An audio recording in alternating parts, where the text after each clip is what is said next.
Magdi-driving naman tayo.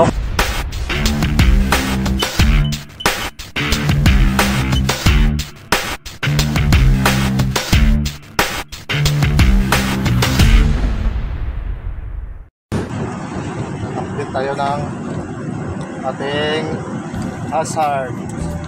Sabihin natin dito bawat araw. So, ito po yung mga makikita natin yung mga tapang ko. Hindi traffic dito pag pag office hour, lalo na kung may klase.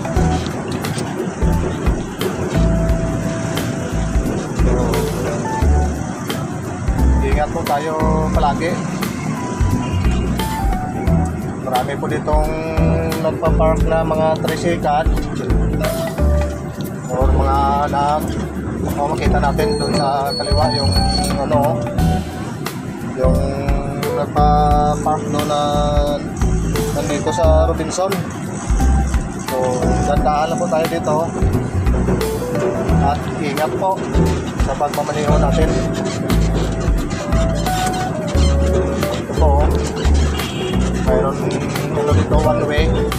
So tingnan natin mabuti kung anong mga sinyalis ng mga kapwa natin mga ka-driver.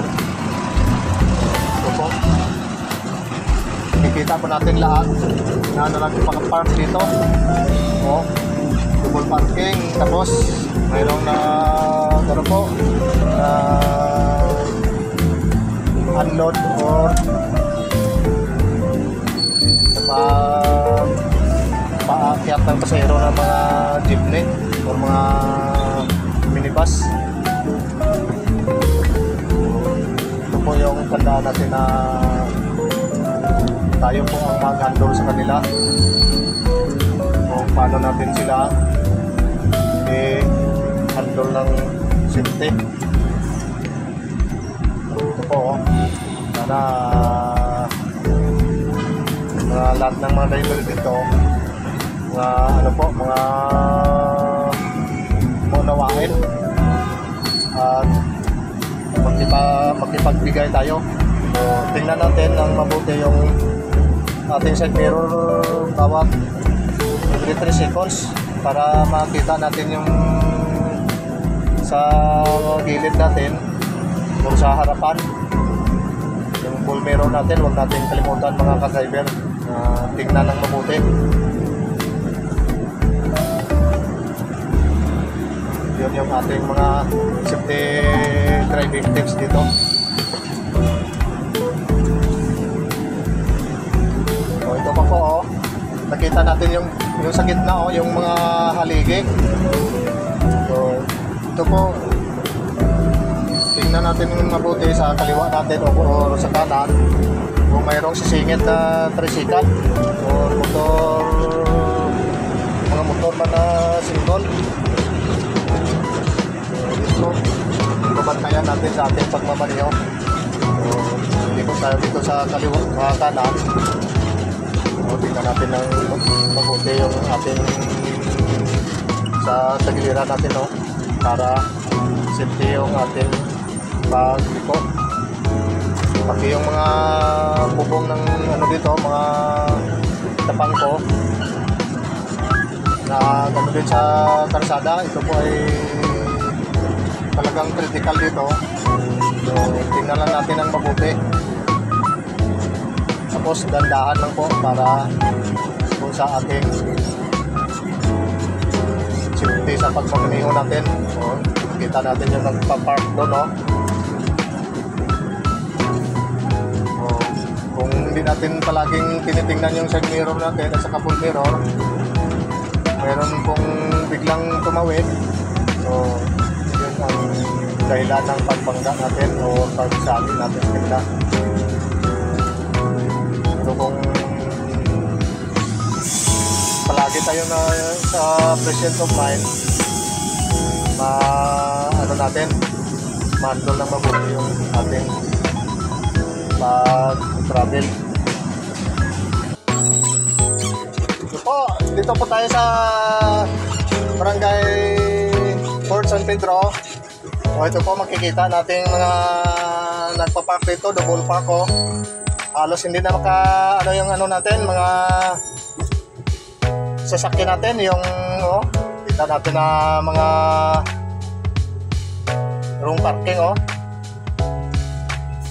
Sana po ano natin, ano natin to sa ano, para hindi tayo makadaan. So talagang ganito po araw-araw. Sana po makita ng mayor natin na ito po hindi po ano yung truck natin or kahit na jeep lang yung dala natin, halos hindi na po makadaan. So ano lang po, ingat po tayo dito para po sa ating safety driving. So wala tayong magawa kasi nandito yung mga residente na nagpa-park.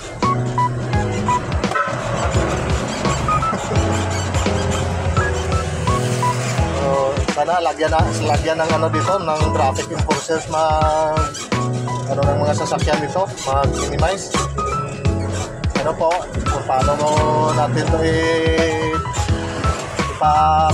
ano para maluwag yung daanan natin. So, yung iba naman nakaintindi. Pero halos lahat hindi na halos dito nagpa-park. Oh, yung iba nag one way pa oh. Makita natin oh. Ayun oh. Nag one way din oh. Kita natin oh.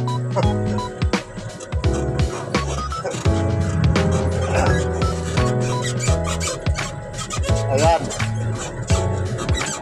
Yan ka ano dito. Mayabang yung mga kapwa natin sa driver. So kung hindi po mahaba yung pasensya natin, so yun yung mangyari, mag-aaway tayo o kung anong mapan. So yun yung ating kinukontent na mga ganyang driver na hindi nakaintindi. So tayo lang po ang alam na ano sa kanila. Tayo po ang may alam, tayo po ang mag-handle sa kanila kung paano natin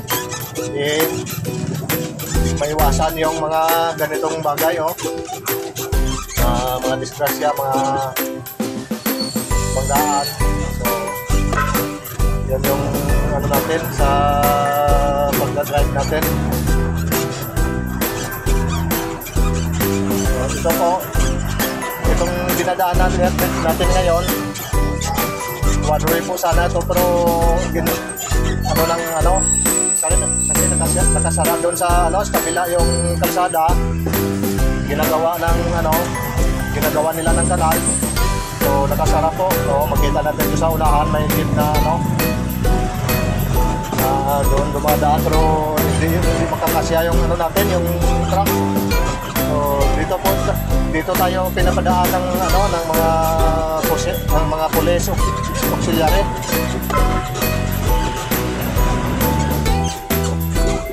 Ito po, nakikita natin na dito may nagpapark na nag-double park, pero maluwag naman kasi 4 lanes yung natin dito, yung kalsada. Mga idol, dito naman po tayo sa may Mulyelon eh. So ito makita natin yung mga sasakyan na pumapark naka-hazard, yung L. So araw ng po to, pag season ng Lanzones, pong traffic dito. Kasi yung bumibili ng mga Lanzones diyan lang sa naka-park sa mga yung iba sa sa center lang yung iba oh. Makikita natin oh.